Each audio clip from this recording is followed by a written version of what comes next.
હવામાન માહિતી Vavtharad YouTube channel ઉપર આપનું સ્વાગત છે ખેડૂત ભાઈઓ। આજે આપણા વિસ્તારમાં થોડો હવામાનનો પલટો આવ્યો હતો એટલે વાદળછાયું વાતાવરણ આજે દિવસમાં જોવા મળે છે। અત્યારે પણ વાદળો છે, અત્યારે હું વિડીયો બનાવી, પણ હવે રાતના થોડા વાદળ રહેશે અને પછી આવતીકાલેથી વાતાવરણ ચોખ્ખું થઈ જશે। કોઈ ખાસ જોવા નહીં મળે, કદાચ વાદળો જોવા મળે, બાકી માવઠું થવાની આપણા વિસ્તારમાં એકંદરે ખેડૂત ભાઈઓ કોઈ સંભાવના નથી।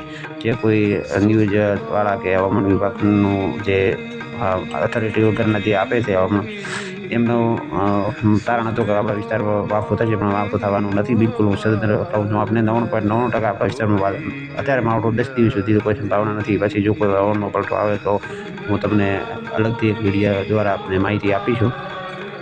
બીજું કે આપણે હમણાં કોઈ યુટ્યુબ ચેનલ પર વિડીયો મૂક્યો નથી, એટલે મહેરબાની કરીને આપણી યુટ્યુબ ચેનલને સબસ્ક્રાઈબ કરવા વિનંતી છે। વિડીયોને લાઇક કરો અને સબસ્ક્રાઈબ કરો ચેનલને, અને નોટિફિકેશનનું બટન દબાવો જેથી આપણો વિડીયો જોવા મળે। આપણા સબસ્ક્રાઈબ વધશે તો ધીરે ધીરે ચેનલમાં આપણને ફાયદો થાય। અને આગામી દિવસોમાં હવે રાબતા મુજબ આપને જે પણ હવામાનમાં કોઈ ઠંડીનું પ્રમાણ વધશે તે બાબતે પણ હું એક આપને વિગતવાર વિડીયો આપતો રહીશ। હવે જે ઠંડી છે, ઠંડીનું પ્રમાણ આગળના દિવસોમાં આપણને 10 દિવસ જોવા મળ્યું, એ ઠંડીનું પ્રમાણ આગામી દિવસોમાં જોવા નહીં મળે। મધ્યમ સ્તરની ઠંડી રહેશે, એટલે કે હજુ ઠંડીમાં ઘટાડો થશે આગામી દિવસોમાં।